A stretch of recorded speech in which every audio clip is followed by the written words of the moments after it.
Spiritual Answers for Every Challenge. Inspired by Dr. Wayne W. Dyer. Written and published by Audible Aria. Dr. Wayne Dyer was a renowned self-help author and motivational speaker. He's best known for his work on personal development and spiritual growth. His teachings often focused on self-empowerment, the power of thoughts, and the importance of living a fulfilling life. Dyer's work often combined elements of psychology, spirituality, and philosophy, aiming to help people understand their inner potential and lead more meaningful lives. His ideas emphasize the importance of changing one's mindset and aligning with a higher purpose to achieve personal and spiritual fulfillment. Now, can you make a flower grow? You might think it's a simple task. Plant a seed, give it sunlight and water, and eventually a flower will bloom. But let's think deeper about what actually makes a flower grow. What is the force behind a seed turning into a flower or a tiny embryo growing into a human being? What makes our fingernails grow and our hearts beat even when we're asleep? What keeps the planets in their orbits and moves our world through the galaxy at incredible speeds? These are the questions humans have pondered for as long as we've been able to think about our existence.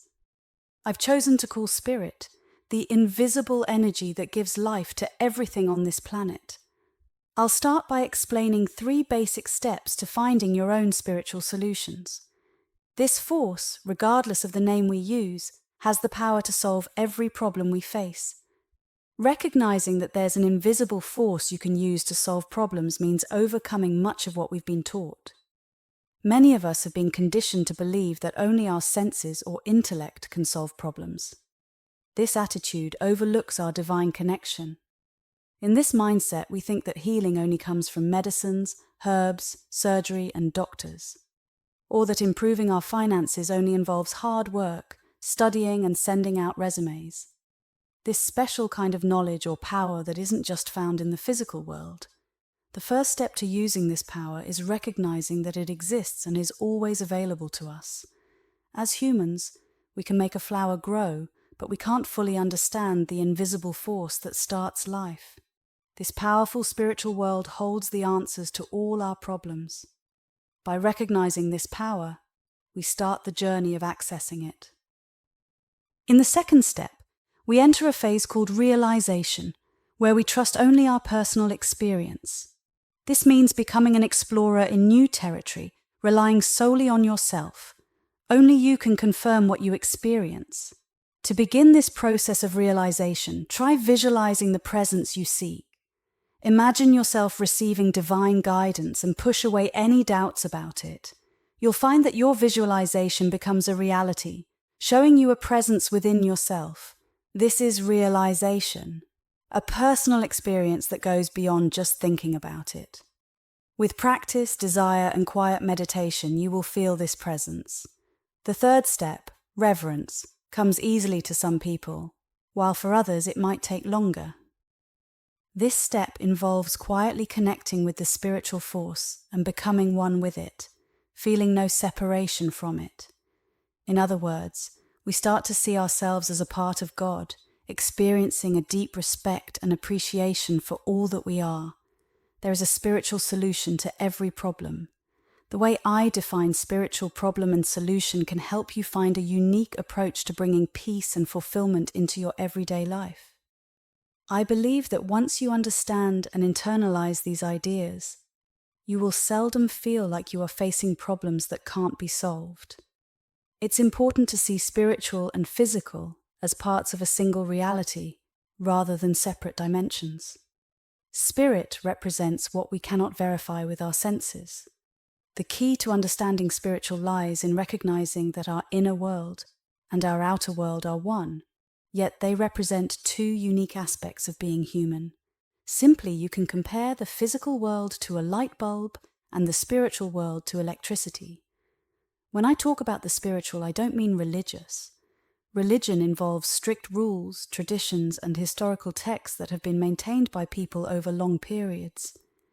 Typically, people are born into a religion and are taught to follow its customs and practices without question.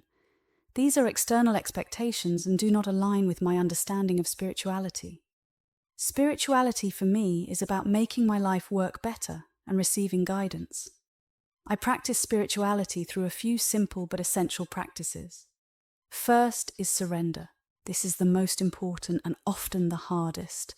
To surrender, you must admit that you are helpless and give up control. My thoughts go something like this.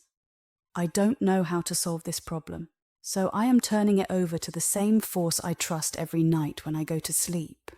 I am willing to hand any problem over to this invisible force, which is my source, while remembering that I am always connected to it. In other words, living a spiritual life means walking with God instead of walking alone.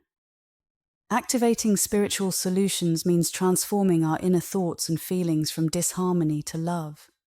I like to use the metaphor of a long cord hanging from my hip, which I can plug into one of two sockets.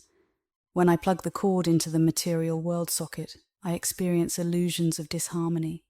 I feel off balance, hurt, upset, anguished, and hopeless about solving my problems.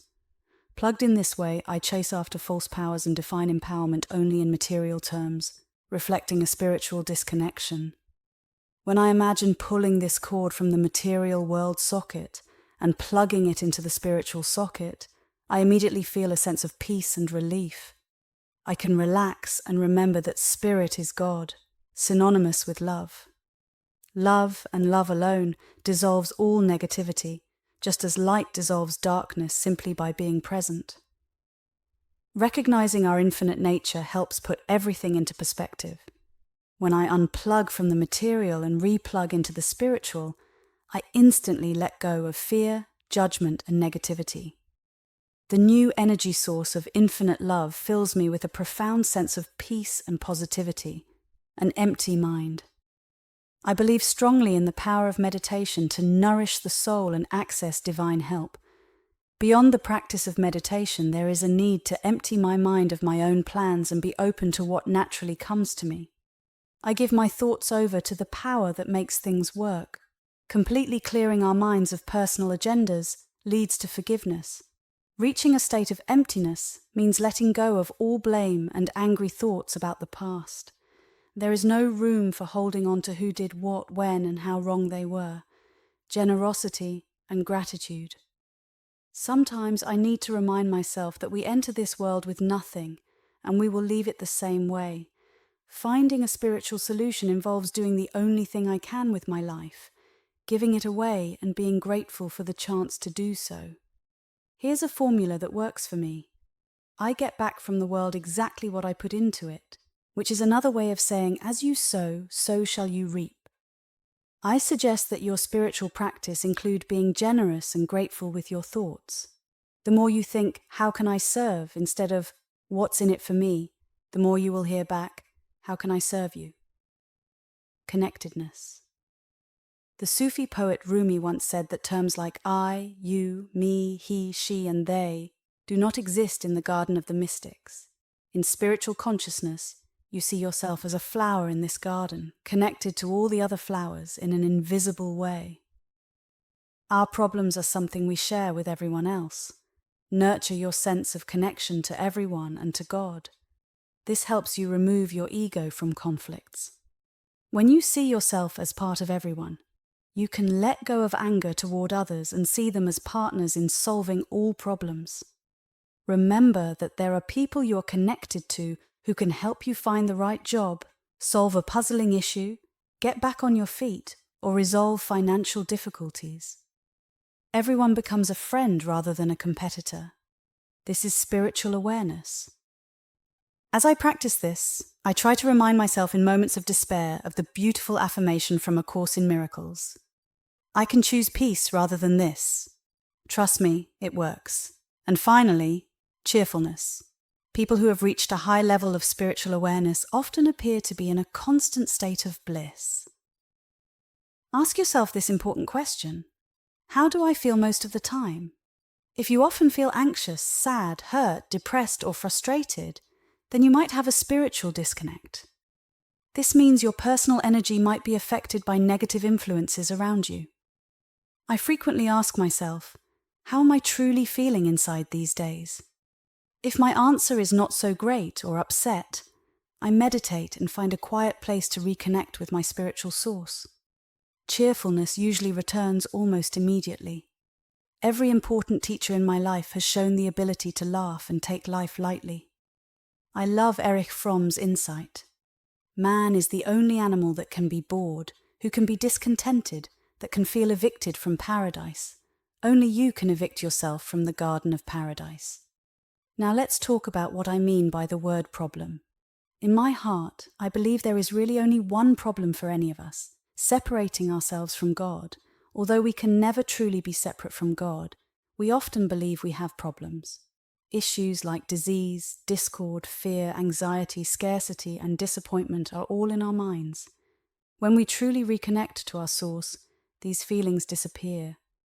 I use the word problem as if it truly exists, but I know that it's actually an illusion.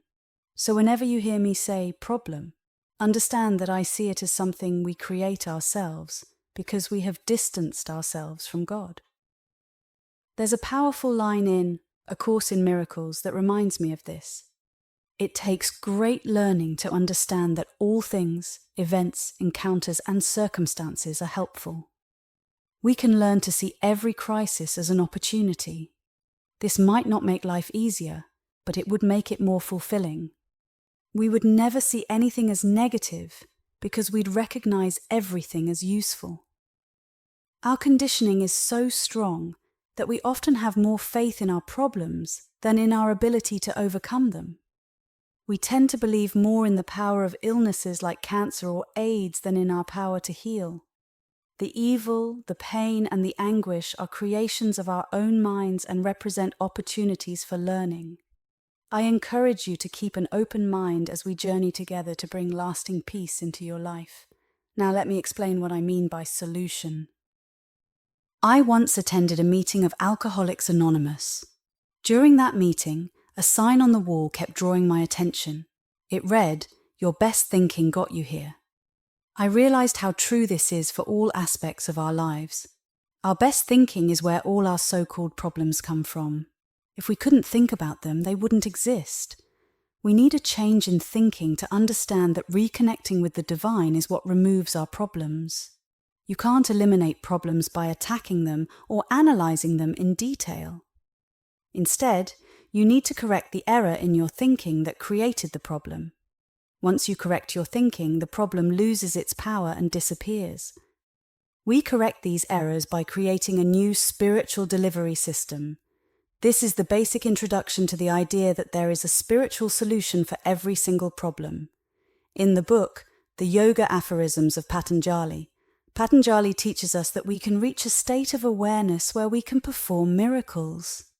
He encourages us not to fear transcending the limitations imposed by the material world.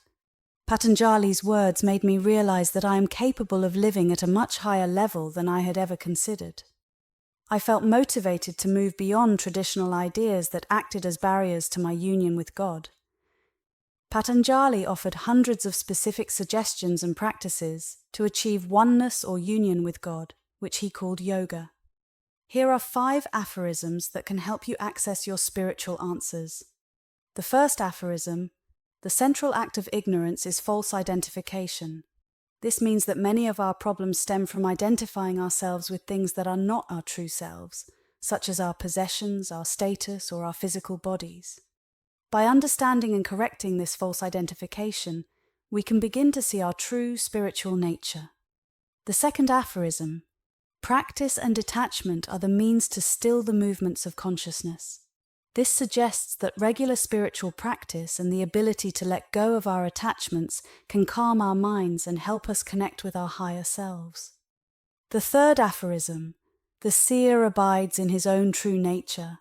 This means that when we quiet our minds and detach from our false identifications, we can live in our true spiritual nature, experiencing peace and clarity. The fourth aphorism: at other times, the seer identifies with the modifications of the mind. This reminds us that when our minds are restless and filled with thoughts, we tend to identify with these thoughts rather than our true selves. Recognizing this can help us return to a state of inner peace.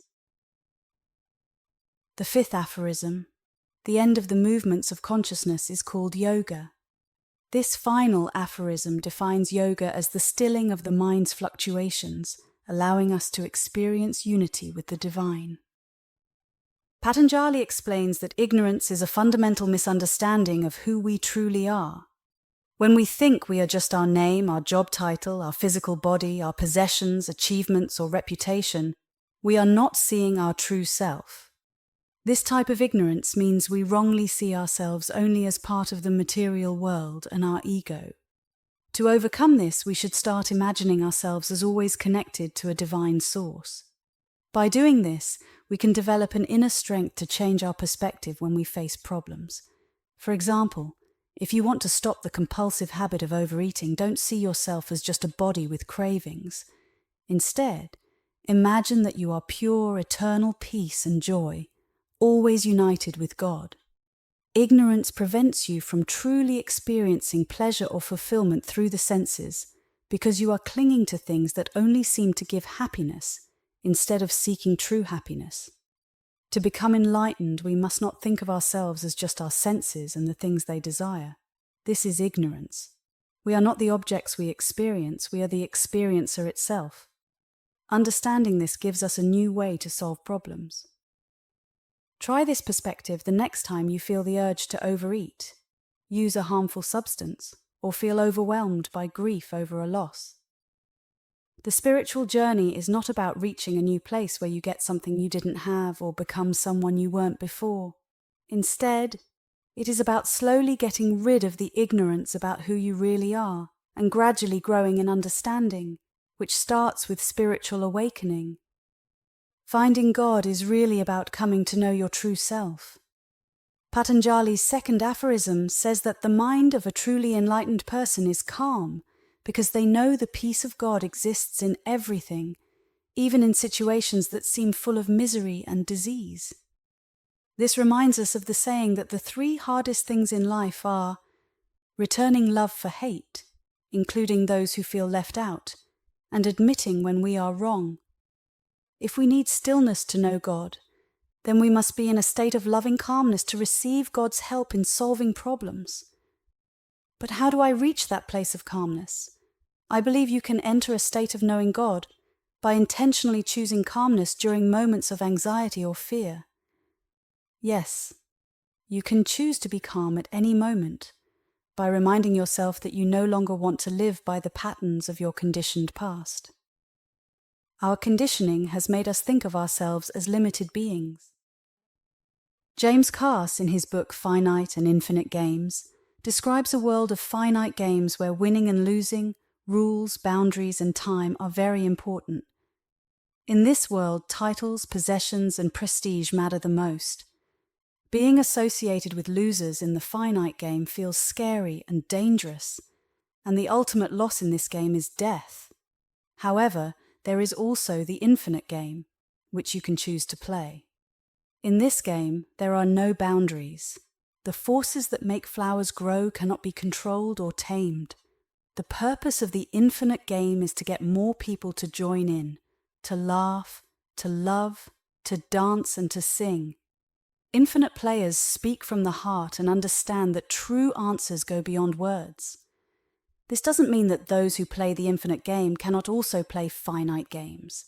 The idea is to mainly focus on the infinite game, but to not take the finite games too seriously. Others might think you are serious about the finite games, but you will know better.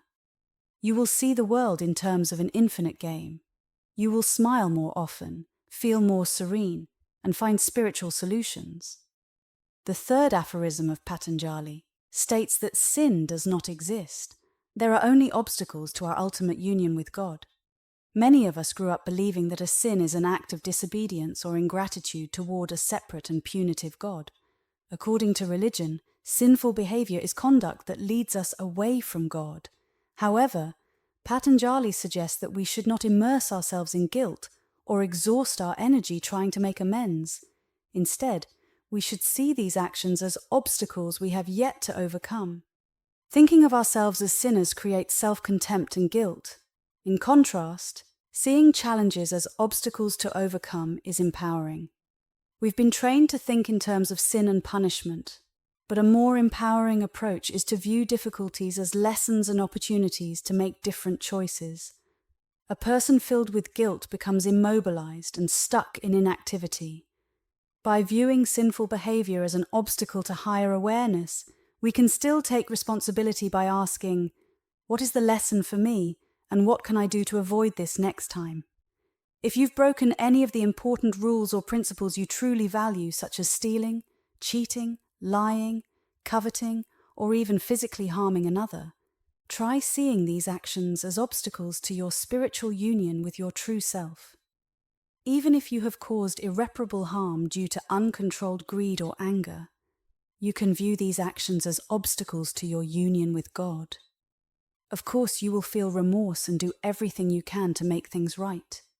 Your penance should not involve perpetuating grief for your wrongs, but resolving to avoid those actions in the future that require remorse. Patanjali's fourth aphorism states that a person who consistently abstains from falsehood can attain the benefits of good deeds for themselves and others without having to perform the deeds.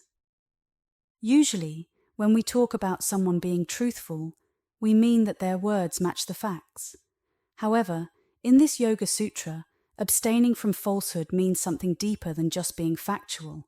It involves fully and completely identifying oneself as a spiritual being always united with God and never confusing one's identity with the ego-driven world of possessions, achievements, and reputation. In this state, we find ourselves receiving the benefits of good deeds, which help us solve our own problems and those of others. Pay attention to the words in this sutra.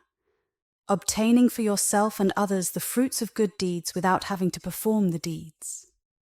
What does this mean? Patanjali suggests that steadfastly avoiding falsehood means that when you say God bless you to someone, the person is truly blessed because you are no longer even capable of imagining an untruth. Similarly, someone who consistently avoids falsehood can perform miraculous cures by simply telling a sick person that they are well. By living in this state of complete honesty and spiritual awareness, you align so closely with the divine truth that your words and intentions have the power to bring about real, positive changes without the need for specific actions. This profound connection with the spiritual truth enables you to access a higher level of influence and healing. Patanjali suggests that when a person becomes perfect in truth, they literally gain control over it. This means their being, along with their words and actions, allows them to receive the benefits of good deeds without actually performing those deeds physically. I'm not promising you sainthood for becoming a 100% truth teller. Instead, I'm encouraging you to consider an idea that helps you gradually remember your identity as a being connected to God. The more steadfast you are in this, the more others will say, "I just feel better when she is around. I feel calm when he shows up." You will raise the consciousness of those around you. You'll start to see the benefits of good deeds appear effortlessly. Ultimately, you'll find that others want to be near you, to bask in your positive energy. Embrace the idea that you can access divine spiritual power to solve problems first for yourself and then for others. Finally, Patanjali's fifth aphorism. When a person is steadfast in abstaining from harming others, then all living creatures will cease to feel enmity in their presence. Patanjali's statement about abstaining from harming others includes not only physical acts of harm, but also thoughts of jealousy, judgment, and injury. Consistently renouncing violence in thoughts and actions creates an environment where violence and enmity cease to exist because they are not reciprocated. Any situation where you feel anger or discomfort involves thoughts of enmity toward the other person. Others will not feel enmity or anguish if you steadfastly avoid having harmful thoughts toward them. By working to eliminate judgments and harmful thoughts, you create a space where those around you are free from anguish. So, by consistently abstaining from falsehood and harm, you can create a peaceful and uplifting environment. This not only benefits you, but also positively impacts everyone around you. I find it very helpful to use these 4 words, first internally and then out loud. You're right about that. Not sarcastically and without anger. I simply let the other person feel they are right, which is all their ego really wants. This tool doesn't actually make the other person right. It just allows them to believe they are. It also helps you stay committed to avoiding harmful thoughts. As you practice letting others be right, you start living from your higher self rather than your ego. Eventually, this will become your natural way of reacting to others, even when they are being insulting.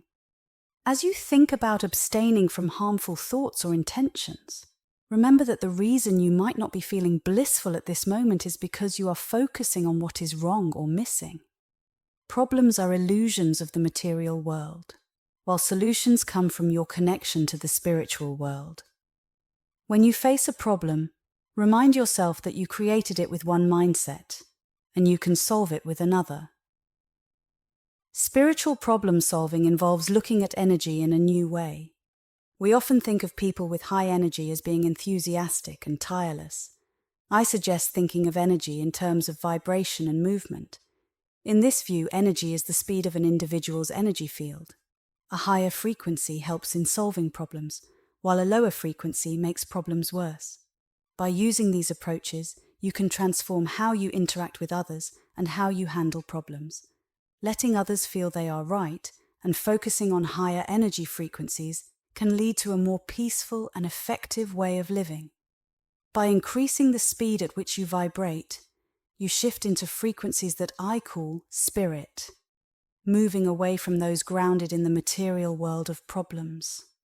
Stephen Hawking, one of the most scientifically enlightened minds, has said, "Common sense notions work well when dealing with material things like apples or slow-moving things like planets, but they don't work at all for things moving at the speed of light. Therefore, if you want to access and utilize energy that vibrates at higher frequencies, you need to shift your energy out of the realm of common sense at the appropriate times." Valerie Hunt, in her book Infinite Mind, Science of the Human Vibrations of Consciousness, concludes, "I can no longer consider the body as organic systems or tissues. The healthy body is a flowing, interactive, electrodynamic energy field. Motion is more natural to life than non-motion. Things that keep flowing are inherently good. What interferes with flow will have detrimental effects." Think of it this way. Everything is in motion. We seem to be sitting still, but our planet is spinning once every 24 hours, orbiting the sun once every 365 days, and moving through space at dizzying speeds. The same can be said of your body. It is a field of vibration and movement that appears solid and motionless. All information you receive comes through your senses. For example, your eyes perceive light, which is a very fast vibration of air and electromagnetic particles. Your ears perceive sound, which is a slower frequency of air vibrations. This shows that our perception of reality is based on different frequencies of vibrations. To access higher spiritual energies, we must recognize and tap into these higher frequencies, moving beyond the limitations of common sense and the material world. In this way, by aligning ourselves with higher frequencies and understanding the nature of our body's energy field, we can better navigate the world of problems and solutions. The flow of energy is essential to health and well-being, and by maintaining this flow, we can experience a more harmonious and fulfilling life. If you examine the information perceived by your eyes and ears before your senses process them, you would see that these vibrations have no inherent evil or disharmony. They are simply problem-free vibrations. But when you take them in, you might say, "What I hear is a problem for me, what I see is evil and terrible," and so on. In other words, you took in those problem-free, faster energies and processed them in a way that created problems. Here's the big idea. Every problem you face has a vibrational frequency and a movement to it. When these problems collide with our slowed-down, solid world, we feel the conflict as an imbalance in our energy field. Diseases, for instance, represent a frequency and a movement, just like everything else in the universe. Addictions, fear, stress, and anxiety also have their own frequencies. I believe we all have the potential to learn how to increase the speed of our vibrations. At the slowest vibrations, we experience illness and disharmony. At slightly faster vibrations, we have ordinary human awareness. Thought and spirit are found in the fastest vibrations. For the purpose of explanation, I will assign arbitrary figures representing frequency speed. A equals 10,000 cycles per second, B equals 20,000 cycles per second, and C equals 100,000 cycles per second. Consider your physical health. Most of your time is spent trying to reach point B, where you feel okay because you don't have any symptoms. Between point A and point B, you take medicine, consult medical practitioners, and strive to feel just okay. Point C represents super health, where you can do 500 sit-ups, run a marathon, and be toxin-free. Hypothetically, disease exists at a very low energy frequency. Ordinary human awareness is what we call a normal frequency, and super health represents a balanced, fast vibration that can counteract disease frequencies. This idea can also be applied to how you feel emotionally. At point A, you experience feelings like fear, anxiety, anger, and even mental illness. At point B, your emotions are more balanced and you feel okay. However, any big changes in your life or how others act could easily push you back into that stressful and chaotic state, filled with worry, fear, guilt, and depression. Point C represents perfect emotional health. Here you understand that no one can disturb your happiness. What others do or say doesn't negatively affect how you feel. Moving from point A to point C is like changing the energy you carry. You can learn to speed up this energy and make it a habit. When you do this, what used to seem like accidents or bad luck no longer happens. At these higher energy levels, you can tap into intuition, insights, and other abilities that are usually not active when you are in a normal state of awareness. There is another important aspect on this ABC scale, which I am talking about, that helps solve problems by connecting to spiritual guidance. I will call this third aspect consciousness. At point A, which is the lowest level, we have ego consciousness. At this level, you feel separate from everyone else and see the world as a place where you must compete with others. You focus on your self-importance and judge yourself based on what you have, what you do, and what others think of you. Ego consciousness has a very slow energy frequency, making you feel disconnected from your spirit. As you move up to point B, you reach a state I call group consciousness. Here, you identify yourself based on the groups you belong to or were assigned to because of your birthplace, ethnicity, or culture. In group consciousness, you think in terms of labels like, I am female, you are male, I am old, you are young, I am Italian, you are Chinese, I am Christian, you are Muslim, I am white, you are black, I am conservative, you are liberal. There are countless such labels. These labels categorize everyone into groups, creating a frequency where conflicts are resolved by deciding who is right, stronger, or better. Wars and ongoing conflicts arise from group consciousness, fueled by disputes over geographic boundaries, religious traditions, cultural practices, and so on. Every time you put a label on others or yourself, you are creating a potential problem. It sets up a situation where it is you versus those in the other group. For example, when you think of illness, you see it as a battle where you must fight against something invading what you consider your body. When you see others having more wealth or success, you think your lack of prosperity is because they have taken what you want. Point B, or group consciousness, is a step up from point A, ego consciousness. However, point B still keeps you stuck in a life that is not peaceful and full of problems. At this level, having problems is seen as a normal part of life. But as you move closer to point C on the consciousness scale, you reach what I call unity, or God consciousness. At this level, there is no sense of separation. You see no divisions and understand that you are connected to everyone and all living things. In this state of unity consciousness, you no longer view your life circumstances as problems. When you explore the presence of spirit in your life, think of it as a faster, more complex energy frequency. The highest levels of the mind have capacities like insight, imagination, creativity, and spiritual consciousness. The mind can be thought of as infinite, and it is different from the brain. By training your mind to move at a faster frequency, you can bring spiritual solutions to your problems. Think about what it is like to be around people who seem to have these highest capacities of the mind.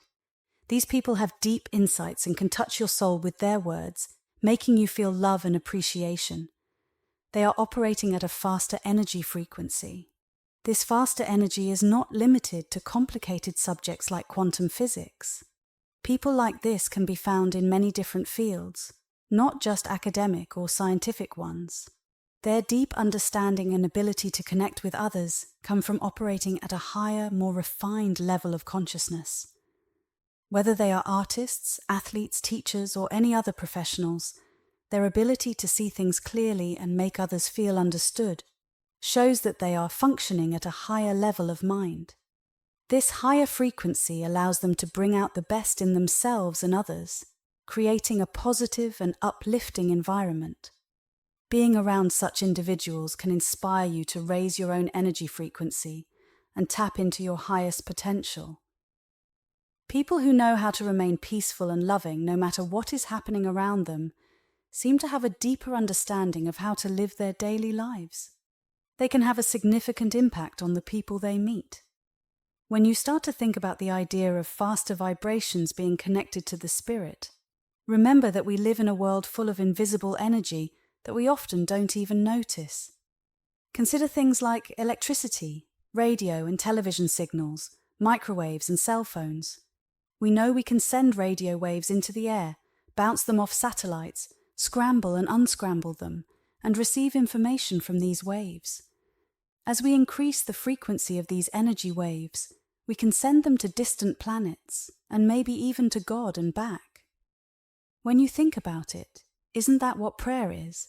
An invisible signal sent between your mind and the universal mind, which you must be connected to. Research has shown that people who pray and those who are prayed for have higher chances of recovering from illnesses.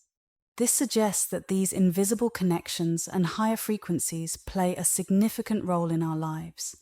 People who can maintain a peaceful and loving attitude, despite their surroundings, seem to tap into this higher frequency, showing us that we can all strive to reach this level of understanding and connection. Think about the idea that faster vibrations are connected to the spirit, which is the source of all solutions to problems. When you live constantly in the lower vibrational frequencies of material consciousness, you can't tap into the realm of higher ideas, insight, understanding, and pure creativity. Living in a non-spiritual state filled with anger, fear, envy, judgment, and worry allows disease frequencies to enter your body. These lower vibrations are present in almost all the life situations we consider problems. Emotional states like fear, worry, anger, envy, greed, jealousy, guilt, and hatred are low-frequency reactions to the events and circumstances we face in life. When you are stuck in these lower vibrations, you are unable to connect with the higher frequencies where true problem-solving, creativity, and understanding reside. Living in a higher vibrational state means moving away from these negative emotions and embracing a more spiritual way of being. This involves cultivating love, peace, and acceptance, which are higher frequency states. By doing this, you can open yourself up to new ideas, deeper insights, and creative solutions that are not accessible when you are trapped in lower vibrations. It's about shifting your energy to a higher frequency to live a more harmonious and fulfilling life. You can only eliminate problems tied to the material world of the senses by choosing to move beyond slower, lower energy vibrations. I've always been inspired by a story about a great Indian saint from the 19th and early 20th centuries. When his followers asked him how they could rid themselves of their lower energies, Vivekananda gave a beautiful reply. He said, "Observe the blossoms on the fruit trees in the springtime. The blossoms vanish of themselves as the fruit grows. So too will the lower self vanish as the divine grows within you. Think about how apples grow on a tree. The blossoms don't fight with the growing fruit. There's no anger or conflict between the fruit and the blossoms. As the fruit develops, the blossoms naturally disappear. This shows that everything in the material world is always changing and will eventually be gone. However, there is also a world of the unchanging, which we call God. This unchanging spirit can transform the things you see as problems. The characters that create the illusion of problems in your life include fear, worry, guilt, vanity, anger, envy, greed, gossip, hypocrisy, hate, shame, jealousy, and especially self-centeredness. If you've stayed with me this far in this recording, you probably have a good understanding of how these low-energy vibrations of the mind work. You can recognize when they are present and know how they make you feel when you allow them into your daily life. This brings us to an important realization.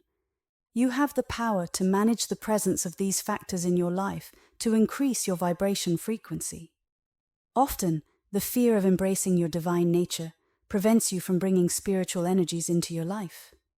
To connect with the divine, you need to be tuned into that frequency, just like you need to set your radio to the right frequency to pick up a station. You can't listen to an FM station if your radio is set to AM. The higher frequencies of FM are there, but if you're not tuned in, you won't hear them and might think they don't exist. Similarly, to access and use spiritual energy to solve your problems, you need to be more godlike and less focused on material things. This means letting go of lower vibrations and embracing higher ones, which are connected to the divine. By doing this, you can bring spiritual energy into your life, which helps to nullify and eliminate your problems. Being more godlike means cultivating qualities like love, compassion, and understanding, and letting go of negative emotions and self-centeredness. By tuning into the higher frequency of the divine, you can transform your life and move beyond the illusions created by lower energy vibrations. When you focus on these ways of living, you start to change your energy and stop giving it to things you don't want or believe in. Deep inside, my spiritual answer is ready for any problem you will ever face. Remember this key idea. As you think, so shall you be. Once you fully understand that what you think about grows, you start being very careful about your thoughts. I've heard that a pile of rocks stops being just a pile of rocks when someone imagines it as a beautiful cathedral. The way you see the world and the pictures you hold inside you decide what you will get in your life. People we see as successful or happy can attract what they want into their lives, and the opposite is also true. People who are unsuccessful, unhappy, or have many problems can't attract what they want. Let's talk about those two groups one by one. The successful people in the first group tend to do these 4 things. First, they say what they want. Successful people who don't have many problems are not afraid to speak out loud about what they want in their lives. They can easily wish for something, like saying, "I wish I could stop drinking. I would love to get that raise. I want to lose this extra weight. I really want to get along better with my children." This is the starting point, which I call the wish phase. Expressing a desire leads successful people to the second phase. They are willing to ask for help. They understand that they are not alone and that there is a divine source they are always connected to, which will provide support and answers if they just ask. Ask and you shall receive. This isn't just a saying. It's advice from the scriptures to seek divine help in removing obstacles to your best life. Asking for help means letting go of our own self-importance. This surrendering leads to the next thing successful people do. They set an intention. In this phase, they take full responsibility for creating their world the way they want it. They don't doubt their ability to solve any problem. They might say, "I will definitely lose the weight. I will not let arthritis take over my body. I intend to bring prosperity into my life. I won't let him push me around anymore." Highly successful people are sure about solving their problems and don't focus on proving anything to others. The next quality of the inner energy system of those we see as problem solvers or successful is that they have a strong will. I often call this having passion for what they want to attract into their lives to solve their problems. When successful people strengthen their will, they become immune to outside forces that might try to discourage them from their passion. They even use negative external pressures as reminders of their commitments. The most powerful force you can master is a burning desire to achieve your inner goal. This burning desire is like an inner candle flame that never flickers, no matter what happens around you. But why would anyone, including you, want to give energy to what you don't want and don't believe in? Remember those 7 magic words. As you think, so shall you be. This universal law works both ways. When you focus your thoughts on your desires with passion, you will eventually act on those thoughts and attract what you think about into your life. But this law also works to prevent you from finding solutions to your problems. How does this work? Your mind has about 60,000 separate thoughts each day. Look at those thoughts. How many of them are about what you don't want? You might think things like, "With my luck, it'll never work out. This cold is getting worse. The deal will probably fall through. These meals will make me gain 20 pounds. Quitting smoking is so hard." Or, "It'll probably rain and ruin the outing." You get the idea. If your thoughts are focused on what you don't want, even if you hate the idea of those things happening, you will act on those thoughts, and more of what you don't want will keep showing up in your life. When you catch yourself thinking about what you don't want, no matter how small it might seem, stop and silently ask yourself, "What do I want?" For example, instead of thinking, "My arthritis is going to get worse," which is exactly what you don't want, change the thought to, "This arthritis is going to disappear from my life completely." Gradually, you will start to act on this new intention, which has a faster energy, and it will become your reality. You will do whatever it takes to avoid suffering from arthritis. You won't complain about it anymore because you no longer see it as a problem. Miraculously, your body, which is an energy system, will respond to your thoughts. More importantly, you will be focusing your energy on solutions. The key is to continually remind yourself to stop verbally expressing what you don't want. Catch yourself and examine the thought behind that expression, and finally shift to thinking about what you want to create for yourself, even if you don't know how you will create it. Eventually, you will tap into higher and faster universal powers to provide you with the solutions. Here's another reason why it's hard for people to solve problems and attract what they want in life. It's very easy to focus your energy on your current circumstances, even if you hate them. When you put your energy into what you dislike, you act on those thoughts, and those unwanted conditions continue to appear in your life. This is a difficult habit to change, mainly because you are probably surrounded by people who complain about their life circumstances. For example, if you have very little money and think of yourself as poor, how much time do you spend thinking and talking about being poor? How often do you complain about your financial situation and the lack of money? Remember this: if you are stuck in a mindset of scarcity, you can't attract prosperity by thinking, "I hate being poor." You need to shift your focus from what is currently happening to what you want to happen and what you intend to create. Whenever you catch yourself thinking about the circumstances you dislike, switch your thoughts to what you would like to experience instead. Then take a big step towards higher spiritual energy by visualizing what you intend to create in your life. This idea applies to everything in your daily life that you see as a problem. You can't become thin by thinking, "I hate being fat." You can't achieve sobriety by focusing on, "I despise being an addict." You can't gain health by saying, "I abhor being sick." When you focus on what you dislike, you give your thoughts to creating more of the same. Instead, focus your inner energy on your ideal self.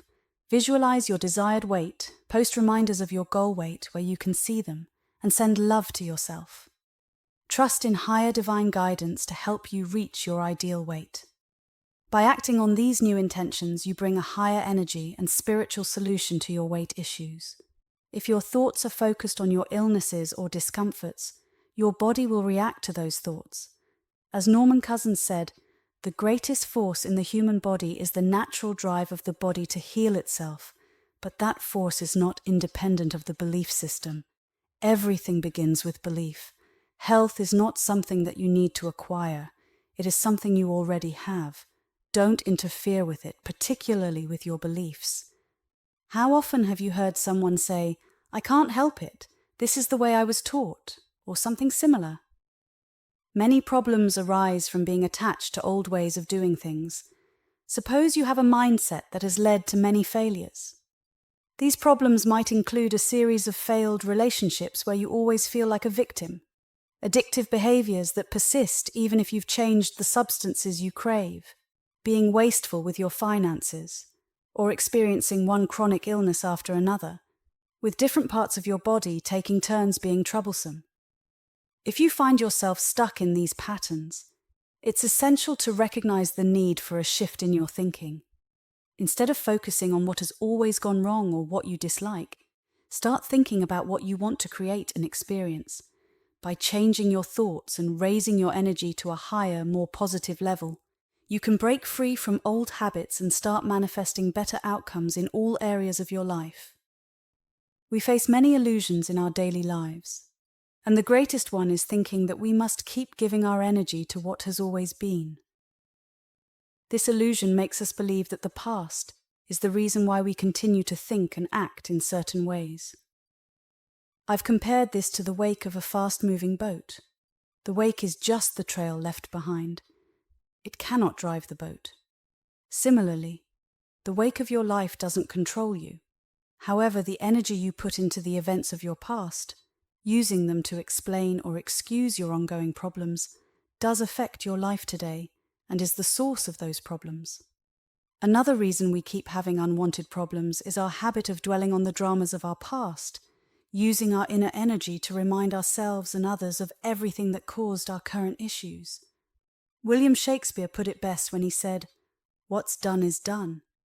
Many of your so-called problems exist today because you are stuck in your personal history. Understand in your heart that everything in your past had to happen for you to be where you are now. What's my evidence for this? Simply that everything did happen. Instead of cursing your past, bless it and bring love and acceptance to it. When you stop focusing on the past and start putting your energy into the present moment, you can change your life. By letting go of past dramas and embracing the present, you free yourself from old patterns and open up to new possibilities. This shift in thinking can help you break free from the illusions that keep you trapped and allow you to create a better future. There are many people out there who will tell you how they think you should think, feel, and behave. Now, if you feel deep resentment because these people keep reminding you of their expectations, you can solve this problem with a spiritual approach. You need to raise your energy vibrations from the low levels of anger and resentment to the higher levels of kindness, love, and forgiveness. Once you stop reacting with low energy, the illusion of your problem will disappear. When you feel the need to be right, you stay in the world of low energy. But when you practice being kind, you bring a spiritual essence to the illusion of a problem, and amazingly, it just disappears. Now let's talk about 3 types of energy fields and how to keep them clean. The first energy field is your immediate energy body. To understand this, stand up and stretch your arm forward. Notice the farthest point where your fingers reach. Now imagine your arm reaching straight above your head, then behind you, and finally beneath you. This forms an image of an energy field that constantly surrounds your body. I call this your fast energy body. It is always connected to your solid and visible physical body. Take a moment to use your imagination and visualize this fast energy field around you. When someone, especially a stranger, crosses this boundary, you feel invaded.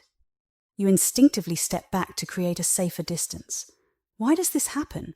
Because your energy body senses the intrusion and warns you with discomfort. If someone stays within your energy field for too long, they start affecting your entire being. If their energy is out of sync with yours, it can bring you down. But if their energy is higher and resonates well with yours, it can lift you up. I refer to the second energy field as your broader environmental energy field. To get a sense of this physical energy field, think about your energy field extending into your home, your workplace, your family, and your community. The vibrational pattern of this energy field is your broader environmental energy field. This energy field in which your solid body walks and talks and sleeps and works and plays is impacted by the energy frequency of whoever enters it. Now, I want you to think about an energy field so vast that you can't even imagine its boundaries. I call this the mind field energy. Your thoughts and the thoughts of others interact in this field, changing your energy levels. When other people's thoughts and feelings enter your mind field, one of two things can happen. Your energy field can increase, like when Buddha or Jesus visited a village and just their presence lifted everyone's spirits, or your energy field can decrease and get contaminated. The way others think and send out their thought energy can affect you. But it's not just people that impact your energy fields. Noise levels, air quality, and the purity of the food you eat also affect your energy. What you might not realize is that you have a powerful role in keeping your energy fields clean. You can also have a positive cleansing effect on the energy fields of those around you. I hope you'll be inspired to start a new approach that clears all your energy fields and keeps them free from anything that contaminates your life. This cleanup involves 3 types of energy fields I've mentioned. The first field is your personal or immediate one. Think about the energy field around you that extends as far as your arm can reach. This field is influenced by 2 things: the harmony within your body and what you allow to affect you from outside. To look at the first factor, ask yourself these questions. How do you treat your body, the living organism that sends out waves of energy? What foods do you use to nourish it? What toxins do you absorb? How much peaceful rest do you give it? Do you exercise regularly? Is your emotional state calm? Do you meditate to align yourself with God? Your body is your home and must be cared for and cleansed of all junk. Your body is not your enemy, and you don't need to escape it to access spiritual guidance. This amazing machine knows what it needs, where it's needed, and how to prioritize in times of crisis. You control this incredible instrument through your thoughts. The second factor that affects your immediate energy field is what you allow into your body from the outside. Think about the people you let into your personal space. When you let toxic people into your energy field, your sense of well-being decreases. You must either say goodbye with unconditional love to anyone who pollutes your life with negative energy, or be ready to fend off their intrusion by recognizing it and then countering it with your own stronger energy. The problem with always trying to neutralize negative energy is that it can exhaust you, making you vulnerable to lower energies. If someone brings anxiety, shame, depression, fear, whining, complaining, apathy, stress, worry, anger, guilt, or any other negative feelings, they are inviting you to join in their misery and add their problems to your life. Decide to remove yourself from any toxicity that threatens your peace. When you feel your energy field being invaded, act quickly. Recognize what's happening and counteract it. Consciously send out thoughts of kindness and love. Remove yourself from the situation in a conflict-free way. Anyone you allow into your energy field regularly must bring love, peace, and positive spiritual energy. When you start radiating spiritual qualities, you impact the energy field around you more than you might realize. You keep your own energy field cleaner and prevent conflicts just by having a higher spiritual consciousness. When you feel that your family, social, or work environments are poisoned by negativity and low energy from others, remember that you have the power to change it. Now, here are a few points from Mother Teresa for guidance on improving negative energy fields. 1. People are often unreasonable, illogical, and self-centered. Forgive them anyway. When you notice others behaving with low energy, instead of letting it affect your surroundings, send them a silent blessing. By forgiving them, you choose not to be negatively impacted. 2. If you are kind, people may accuse you of selfish ulterior motives. Be kind anyway. Kindness protects your energy field from contamination. Kindness from your heart prevents you from being dragged down by false accusations. 3. If you are successful, you will win some false friends and some true enemies. Succeed anyway. Many people are quick to take offense, and your success can trigger negative reactions in them. Keep your energy field clear by focusing on your divine purpose. When you do this, the universe will support you and bring you success. 4. If you are honest and frank, people may cheat you. Be honest and frank anyway. Your energy field stays clean as long as you remain honest and open. While dishonesty and cheating may try to take advantage of you, you won't fall victim because you'll have the inner peace that comes from higher spiritual energy. What you spend years building, someone might tear down overnight. But you should still build. Think of it like eating a banana. The goal isn't to finish it quickly, but to enjoy each bite and get the nourishment you need. Everything you create in this material world will eventually be destroyed. But don't let that stop you from creating. Build not out of fear of it being destroyed, but because building lets you express the infinite spirit within you. When you find peace and happiness, some people might be jealous, but you should still be happy. Remember, happiness comes from within. It's not something you get from others or from things. It's something you bring to every situation and every part of your life. People might be jealous, criticize you, or say bad things about you, but you have the power to choose happiness for yourself. The good things you do today might be forgotten by people tomorrow, but do good anyway. Doing good, like being happy, comes from your invisible spiritual essence. Don't look for approval or gratitude from others as your reason to do good. Your ego, which is tied to the material world, may push you to seek recognition and rewards, as if life is a competition. Instead, remind yourself to give love and do good because it's a part of who you are, not because you want something in return. Mother Teresa's advice sums it up well. Give the world the best you have, and it might never be enough. Give your best anyway. By the best, she means your highest, most sacred self. People might try to drain your energy by demanding more, criticizing you, or ignoring your efforts. But when you stay true to your highest self, you become independent of others' opinions. You won't feel unappreciated because your sense of self-worth doesn't depend on their recognition. Give the world your spirit and don't worry about the outcome. This way, your energy remains pure and less affected by negativity. Your logical mind might argue and try to tell you that things like minefields and the silent communication of energy are nonsense. But once you experience it, you'll understand. I've seen it work many times in my own life. When I consciously project love, understanding, and compassion to those around me, I can feel the energy change. The closer you get to keeping your thoughts positive and avoiding the negative energy of others, the closer you get to being in God's special zone.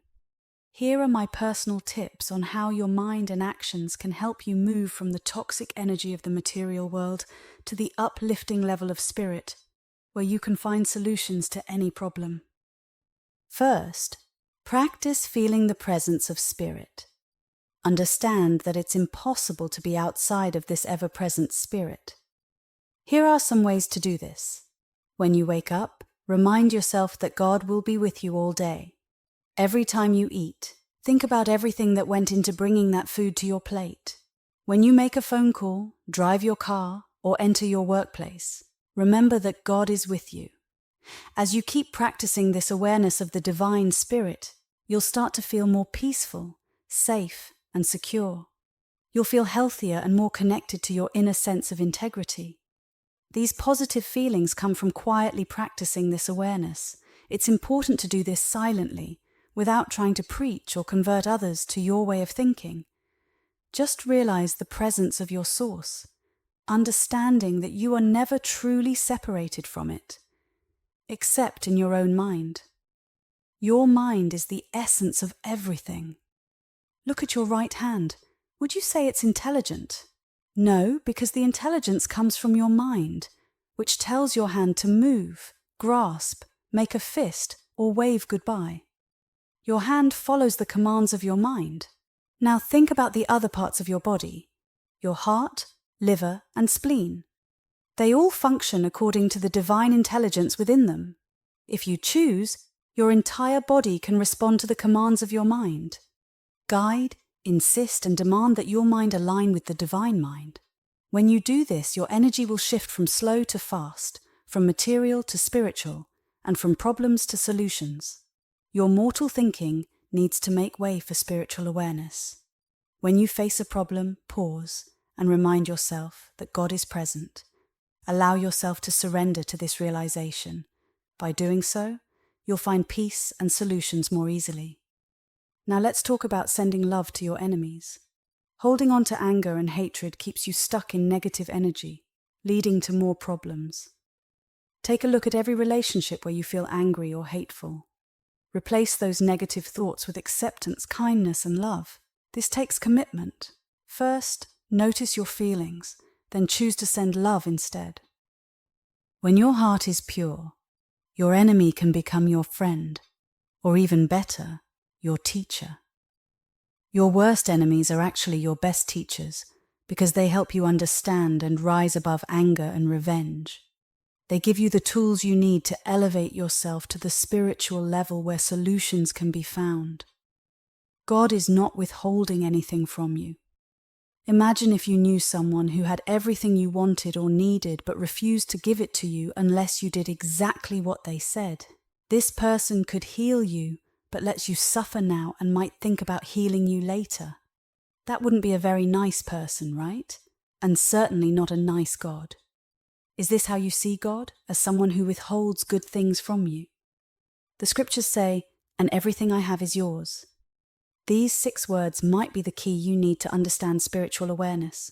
Whatever solution you need for any problem is available to you right now.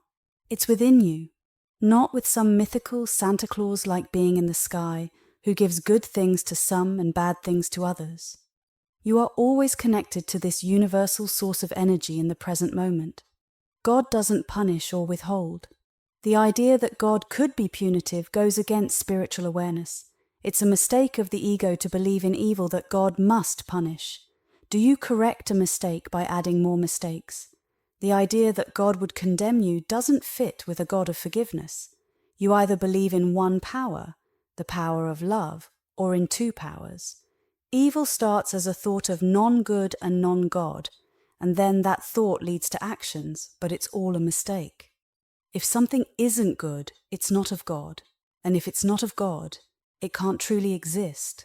Since everything comes from the one power we call God, you can correct all your mistaken beliefs and feelings of separation from God by bringing higher loving energy into the areas of your life with problems. These problems aren't punishments. Think of them as errors to be corrected. By bringing love and spiritual awareness into your life, you can correct these errors and reconnect with God's infinite goodness. God is not a power that overcomes things. You don't need to wait around for a special spiritual experience to happen to you because that's not how it works. The simple truth is that when you think good, healing, and loving thoughts, you create good, healing, and loving results. On the other hand, if you think negative thoughts, you create negative results. God's power is a creative and sustaining force. Resist not evil means that you shouldn't see evil as a real power. Instead, understand that there is only one true power, the power of God. When you embrace this idea, you connect with that power and let go of the belief that any other power created your problems. Divine love will meet every human need. But how can we believe this? People still have many unmet needs, even when they feel divine love. They face problems and sickness despite sensing this love.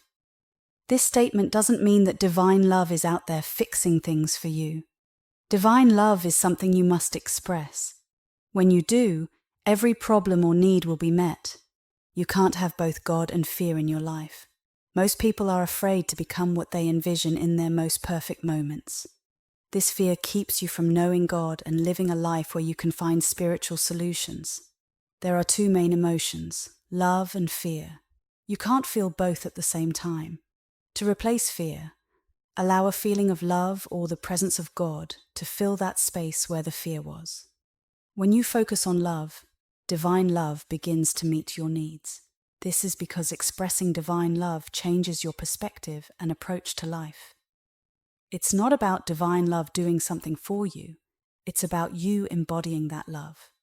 When you let go of fear and embrace love, you open yourself to solutions and healing.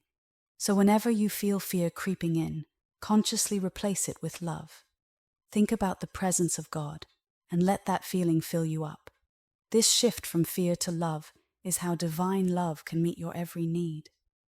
By living in love, you align yourself with the divine and create a life where problems are solved and needs are met. Don't just try to feel spiritual, be spiritual. You don't spend your day thinking about how moral or honest you are.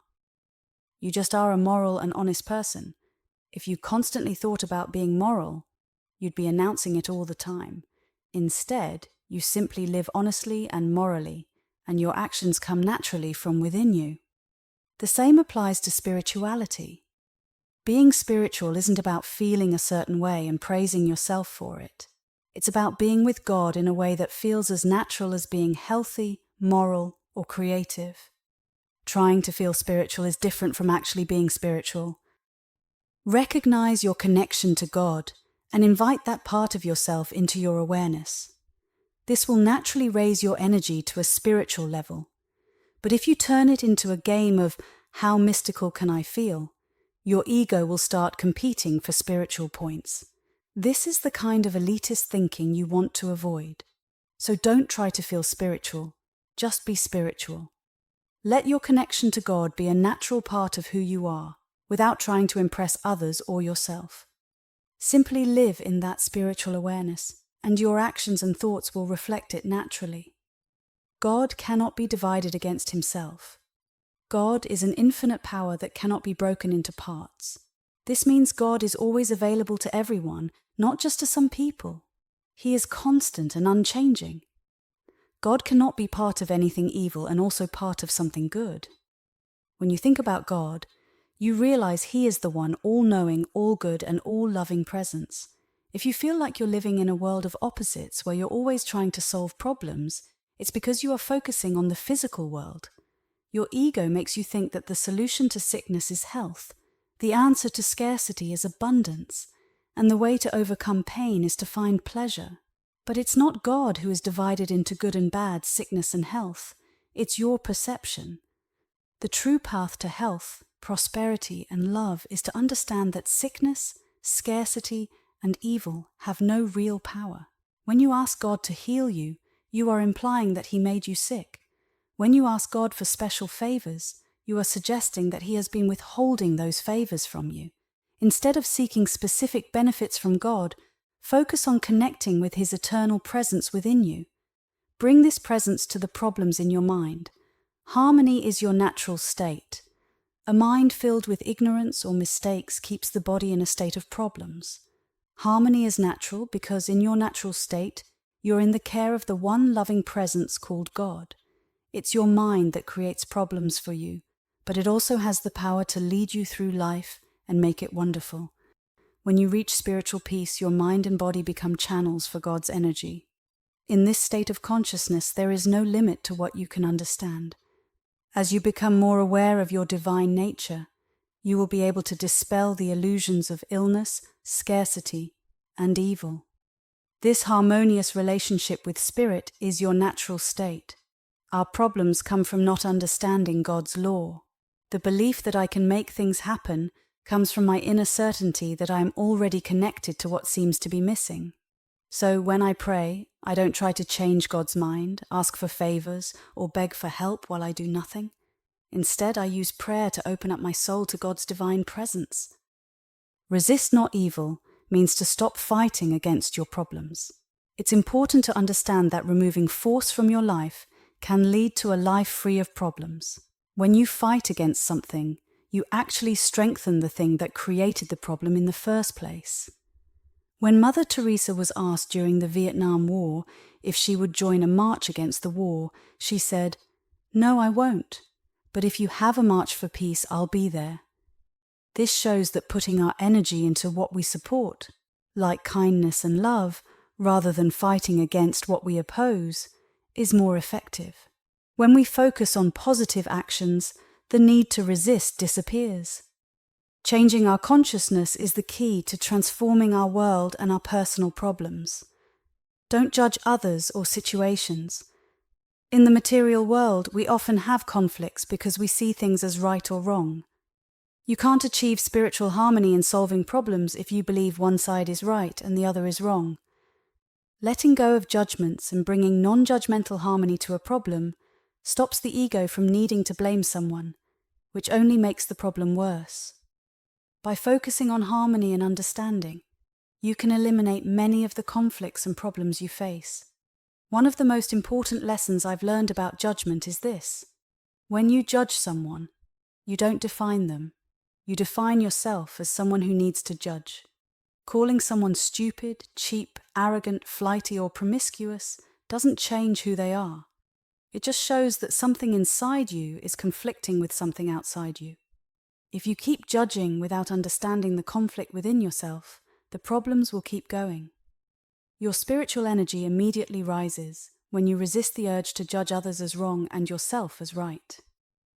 True nobility isn't about being better than others. It's about being better than you used to be. Knowing that we can learn from each other confirms that I am not better than anyone else. Yet, I know I am better than I used to be. I am no longer controlled by my ego's need to be right, to achieve, and to win. Instead of asking, "What's in it for me?" I now ask, "How can I help?" This shift in mindset has made me a better person. I focus on teaching meditation instead of relying on medication. I've become a better father, husband, and son than I was before. By letting go of judgment and focusing on self-improvement and service, you can raise your spiritual energy and live a more fulfilling life. This approach helps you move past conflicts and grow as a person. To boost your spiritual energy, you need to slow down. It's interesting that fast-paced, frantic activity is actually a very low form of energy. When your mind and body are constantly worrying, meeting deadlines, and rushing to the next thing, remember that in the physical world, this energy pattern is very slow. So, when you slow down and think peaceful, calm thoughts, you actually get rid of anxiety and stress. When you meditate, you bring God's silent love into your present moment. By slowing your mind and clearing it from the endless chatter of thoughts, you allow the highest vibrations of spirit to enter. I've used this technique in traffic to calm my mind and feel the peace of God's fast vibrations. When I'm stopped at a red light, I use that moment to still my mind. I close my eyes, meditate for the duration of the red light, and feel the peace of the moment. I've also found that there's usually someone behind me who will give me a gentle honk to remind me that my meditation time is over. Slowing down helps you connect with the present moment and brings more peace and calm into your life.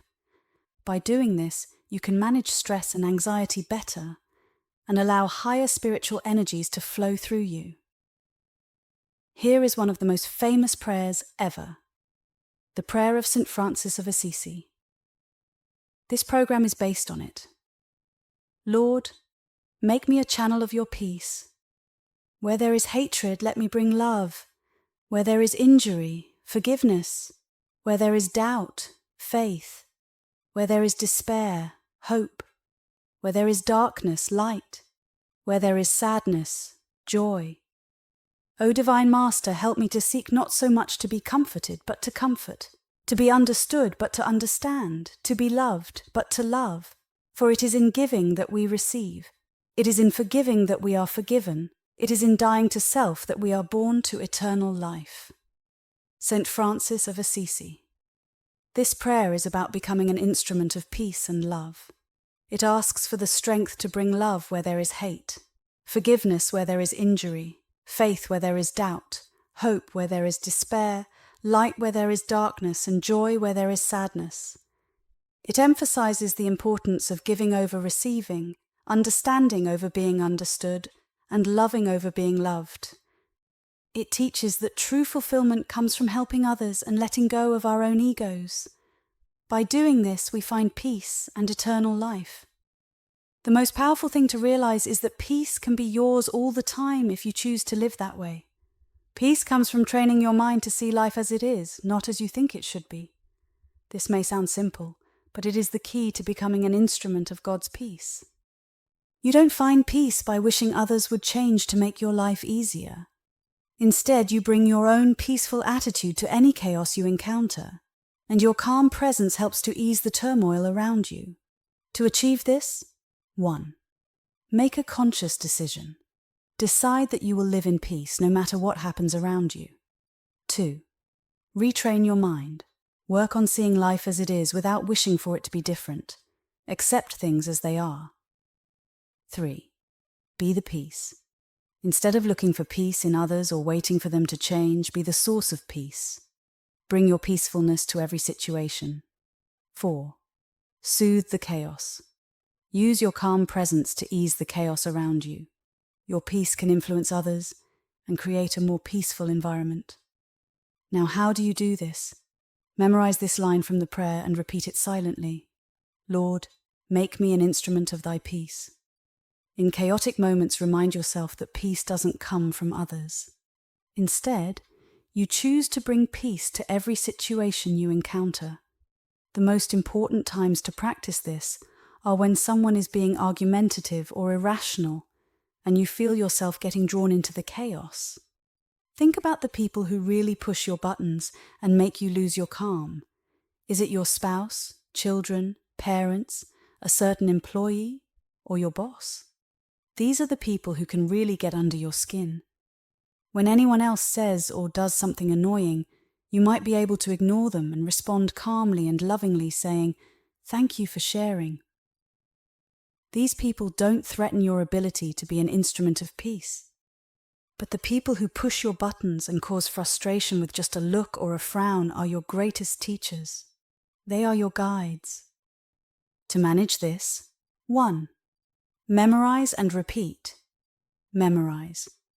Lord, make me an instrument of thy peace, and repeat it silently during stressful times. 2. Choose peace. Remember that you won't find peace from others. You must bring peace to each situation. 3. Recognize your teachers. Identify the people who push your buttons and see them as your greatest teachers. 4. Stay calm in chaos.